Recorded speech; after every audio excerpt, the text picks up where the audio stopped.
Assalamualaikum warahmatullahi wabarakatuh. Kepada yang terhormat Bapak Wahyu Setiawan MPD selaku dosen pengampu mata kuliah Pendidikan Pancasila, izinkan saya mempresentasikan materi mengenai Pancasila sebagai sumber hukum. Sebelumnya, perkenalkan nama saya Syahda Deviana Salsabila dari Prodi Pendidikan Bahasa dan Sastra Indonesia dengan nomor induk mahasiswa 212100056 kelas A2. Latar belakang.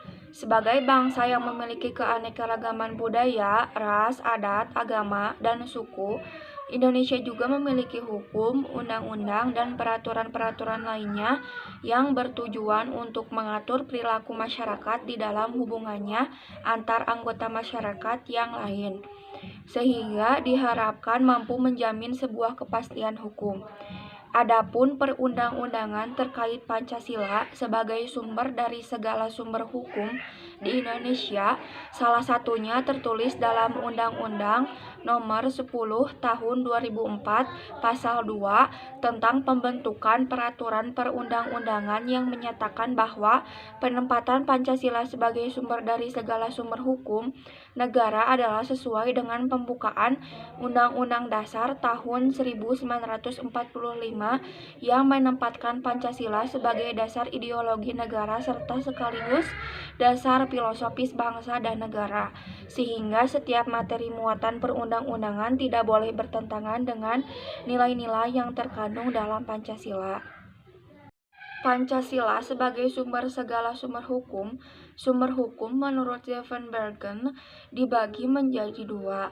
1. Sumber hukum material. Sumber hukum material merupakan tempat dari mana materi hukum itu diambil. Sumber hukum material ini merupakan faktor yang membantu pembentukan hukum.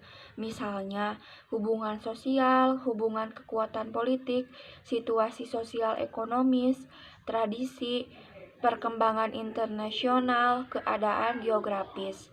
2. Sumber hukum formil.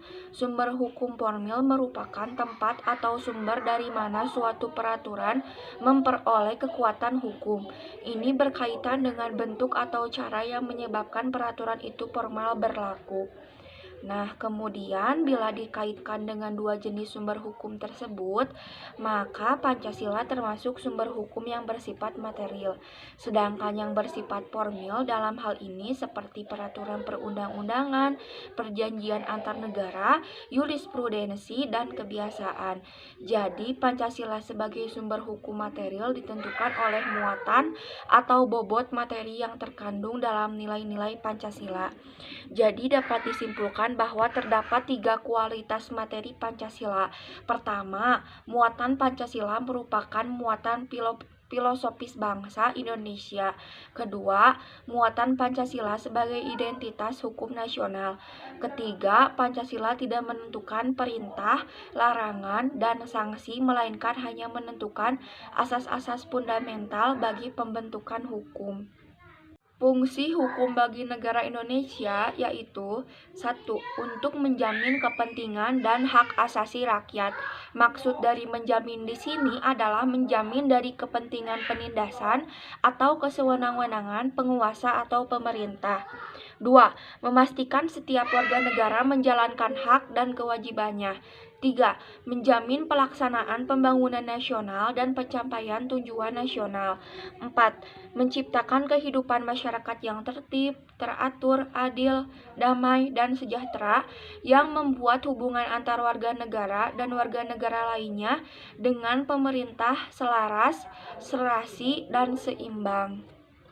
Nah, selanjutnya bagaimana fungsi Pancasila sebagai sumber hukum? Fungsi Pancasila sebagai sumber segala sumber hukum mengandung arti bahwa Pancasila berkedudukan sebagai 1. Ideologi hukum Indonesia. 2. Kumpulan nilai-nilai yang harus berada di belakang keseluruhan hukum Indonesia. 3. Asas-asas yang harus diikuti sebagai petunjuk dalam mengadakan pilihan hukum di Indonesia. Kemudian yang terakhir sebagai suatu pernyataan dari nilai kejiwaan dan keinginan bangsa Indonesia juga dalam hukumnya. Ini merupakan makna fungsi Pancasila sebagai sumber hukum. Nah, selanjutnya mari kita lihat dari segi penerapannya.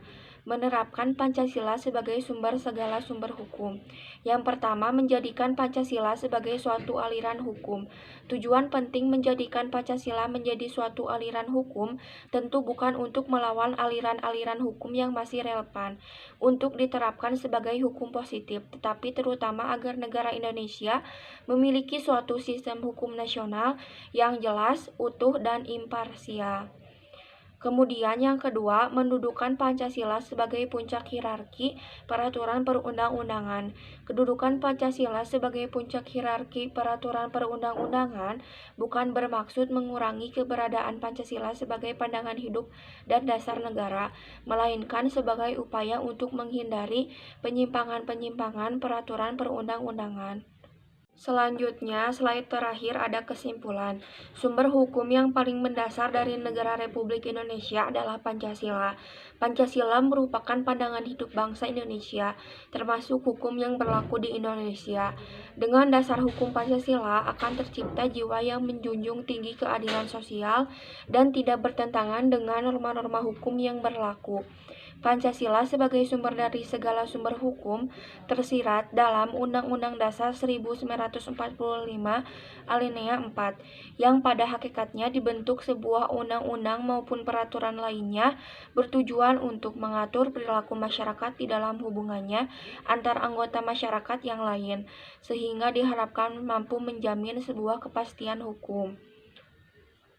Sebagai generasi muda, kita harus mengamalkan Pancasila sebagai sumber hukum, yaitu dengan cara memaknai Pancasila itu sendiri. Demikian beberapa hal yang bisa saya sampaikan. Saya mohon maaf yang sebesar-besarnya apabila ada tutur kata maupun tindakan yang kurang berkenan bagi Bapak dan teman-teman. Dengan ini presentasi saya akhiri.